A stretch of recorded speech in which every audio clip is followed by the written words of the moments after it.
welcome to Obsessed with Guitars. This is a video where I'm not going to be playing today.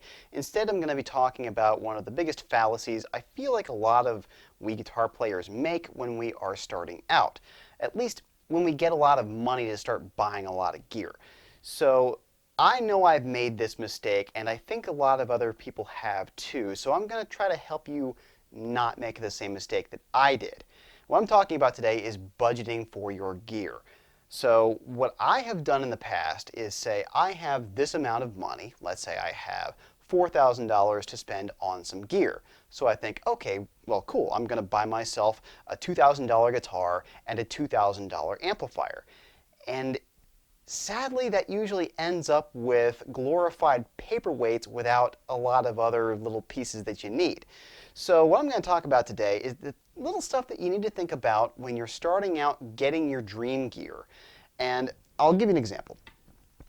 This was my dream guitar. This is a 1994 Gibson Les Paul Classic Plus.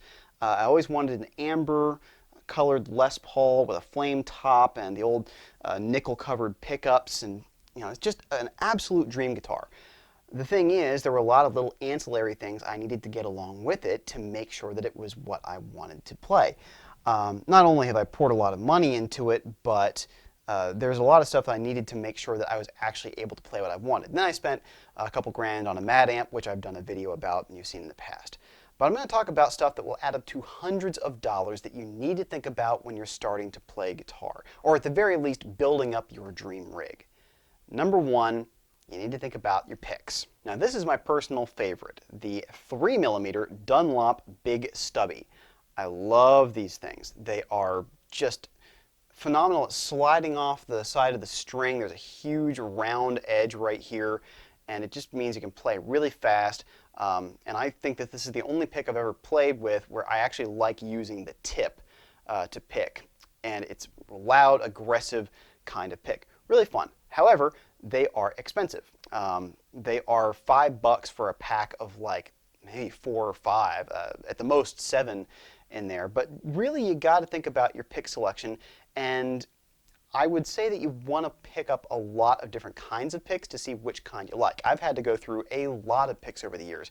I've gone from the thinnest, the 0.38mm, little tiny thin Dunlop picks, the white ones that you can pretty much see through, all the way up through to these, only to settle on the Big Stubby. Of course, I've spent probably hundreds of dollars over the years on my picks.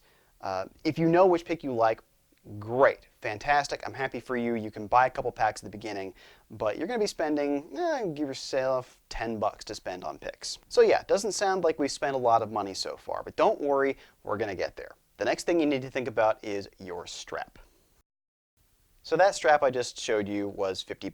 That was a Planet Waves leather strap with a lightning bolt on it, so I can do the Ace Frehley thing for the Kiss tribute band I'm in called Love Gun. I also spent $50 on a Gibson strap. Usually I spend about $50 on a leather strap.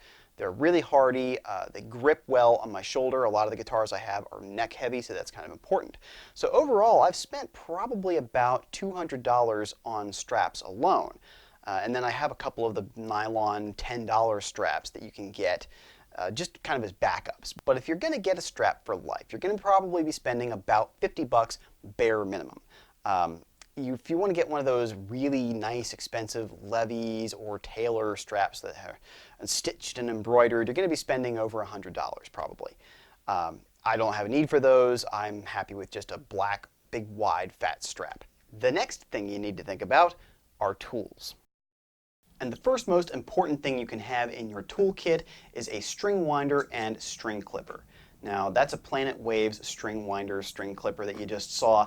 I got that for $5. They are extremely cheap. You can get better ones, but that one holds up just fine. At the very least, having the string clipper is really important because nobody likes going out on stage and seeing those little loops of curled strings at the end of a headstock. The next most important thing will be the screwdriver kit. This is going to need to come with you to every gig along with your string winder and string clipper because you never know when you're going to have a problem at a gig. You also should have a couple sets of Allen wrenches because you never know when you're going to have to adjust neck relief, adjust the saddles at the bridge, and usually those are going to be done with Allen wrenches. If you don't have them and you're at a gig and you need to do one of those adjustments, well, too dang bad. The next thing you need to think about, strings. So yeah, I know this sounds kind of obvious, and individual packs of strings aren't that expensive, but it's gonna start to rack up when you look at your budget, and if you're not careful, you're gonna be spending hundreds of dollars on multiple sets of strings, and you're just gonna wonder where that money went. I know I have done that exact thing. The cheapest you're going to get are probably these Ernie Ball $5 sets of strings. This is a 10 through 52 set that I got for tuning in C. You can spend more like on these Ernie Ball Cobalt strings, which are twice as much at $10. I've spent 15 bucks on the NYXLs from D'Addario. I've spent 25 bucks on those Paradigm strings from Ernie Ball. But suffice to say, you're going to be spending a fair chunk of change because you're probably going to be experimenting with string gauges as you start to learn what it is you like underneath of your fingers. I'll probably spend about $100 a year on strings. I go through them pretty fast because I want to make sure that I'm getting the best, brightest sound out of my guitars, and if the strings are old, you're not going to get that. Plus, I have a lot of guitars. I go through strings on them pretty periodically, and especially the smoking guitar for doing the Ace Frehley thing and Love Gun. The old smoking rig I had would eat up strings after every single use. They would get corroded pretty much instantaneously from all the smoke. But my suggestion to you would be go to a guitar store and try a bunch of different guitars that have different gauges of strings and see what you like, keeping in mind what the scale length is on that particular guitar. If it's a short scale, keep in mind those heavier strings are going to feel a lot looser. But you can spend a lot of money just on strings, so budget for that. Keep 50 bucks handy and buy a bunch of packs and see what you like. The next thing you have to be aware of are cables. And I don't just mean the cable going from your guitar to your amplifier. If you get a separate head and cab combo, then you're going to have to get some speaker cables. If you have pedals, you're going to have to get patch cables. And all of this is going to add up, especially if you get really good cables. You're going to need at least 2 cables if you have a pedal, and obviously more if you have multiple pedals. And you need to get good speaker cables to go from your head to your cabinet. Do not use guitar cables to go from your head to your cabinet. It is really bad for both. Just use a good speaker cable. But the thing is, you're going to have to spend some money to do so. Get yourself 5 guitar cables. You're going to go through them over the years. Trust me. You can buy 5 now and then not have to think about it, or you can wear one out and then have to run back to the store and get another one once prices increase, because they always do. And if you need any patch cables, sure, throw those in there too. But for me, when I was first starting out, I didn't have any pedals, although I will get to that in just a second as an essential buy. But the important thing is that you make sure that you have enough to cover yourself in case of an emergency, and if you're out at a show, you never want to have to go ask someone else for a cable. It sucks, I have done it, and I really don't want you to have to do the exact same thing. Next, I recommend a very specific pedal. Get yourself a boost pedal. Yes, you need a boost pedal. This is going to perform 2 different functions. One, you can run this thing into the effects loop of an amplifier, and you can treat this like your lead boost. So say you have a clean channel and then a dirty channel. You don't have a third channel, but you want to get a good volume boost for your solos. Well, you can just put this in the effects loop and it will get you everything you need. The other thing you can do is just put this into the front end of a dirty amplifier and then get a really big, soaring, distorted tone. This, of course, is what Metallica did on Ride the Lightning when they took those JCM 800s and boosted the heck out of them with some tube screamers. This is a TC Electronics Spark Mini. You can pick these up for about $60 to $70 on Reverb.com. I really recommend making one of these part of your arsenal. The next thing I really recommend you get is the unfortunately named nut sauce. Now, since I had on my old Les Paul here a nylon nut installed, a very well-cut nylon nut, I haven't had to use any lubricant, but most guitars I have ever owned, even really expensive ones, I have had to use this stuff a lot. My old Greco, for example, I love that guitar. It sounds great, it plays great, but I get plenty of pinging on the nut.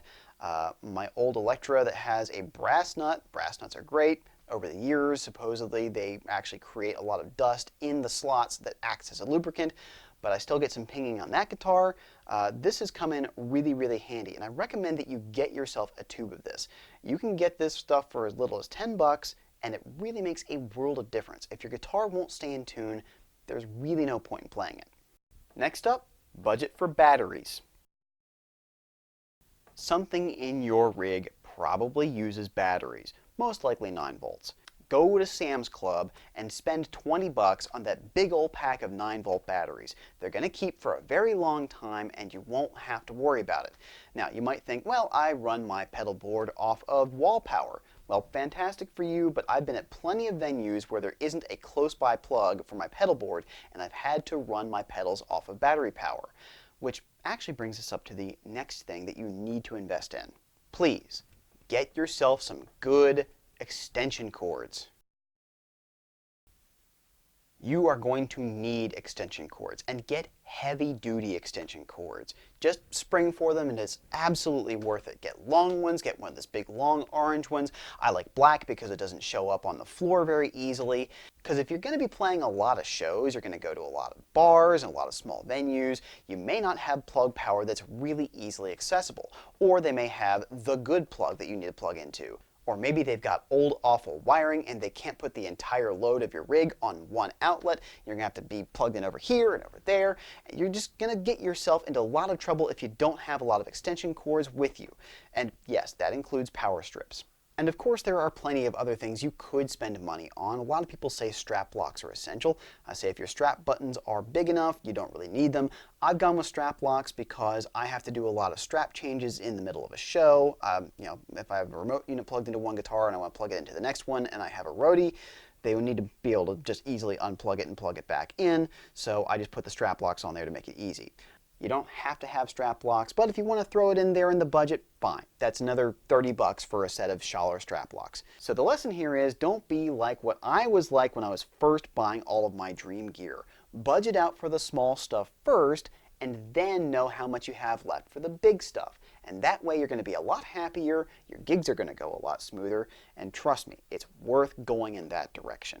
So until next time, please stay obsessed with guitars. Do like and subscribe if you did enjoy this video, and of course I will give you some links at the end of this video for some of the other really cool videos that I've done thus far. So until next time, toodles!